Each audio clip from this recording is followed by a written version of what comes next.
What if I told you there was a woman locked away for 25 years, by her own mother? Sounds crazy, right? In the heart of 19th century Poitiers, France, a young socialite named Blanche Monnier found herself trapped in a living nightmare orchestrated by her own family. Her crime? Falling in love with a penniless lawyer deemed unsuitable by her aristocratic mother, Madame Louise Monnier. At just 25 years old, Blanche's world revolved around social gatherings and the pursuit of a suitable match. However, her heart belonged to a broke lawyer, a man her mother vehemently disapproved of. When Blanche refuses to abandon her love, Madame Monnier takes drastic measures to quell her daughter's defiance. One fateful day in 1876, Blanche found herself locked in a tiny room, her mother's cold words echoing, "The door will remain locked until you agree to break off this courtship."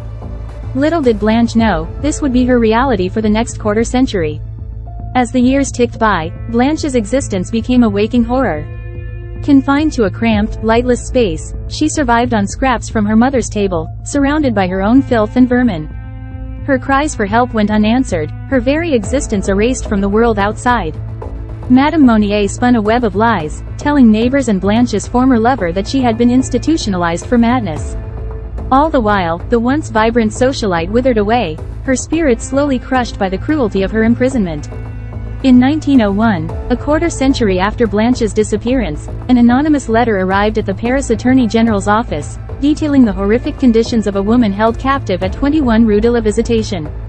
Skeptical yet compelled to investigate, authorities arrived at the Monnier residence, where a putrid stench led them to a padlocked door. Upon breaking it down, they were met with a sight that defied belief: a skeletal, naked woman lying amidst piles of her own waste, weighing a mere 55 pounds. It was Blanche Monnier, the lost socialite, her once vibrant spirit now a mere flicker in her haunted eyes. Madame Monnier's confession and subsequent imprisonment did little to undo the damage inflicted upon her daughter. Blanche's brother, Marcel, initially sentenced for his role in the ordeal, was later acquitted, claiming his sister could have left at any time. As for Blanche, the psychological scars ran too deep. Though she showed some improvement, she would never fully recover, spending her remaining years in a sanitarium until her death in 1913.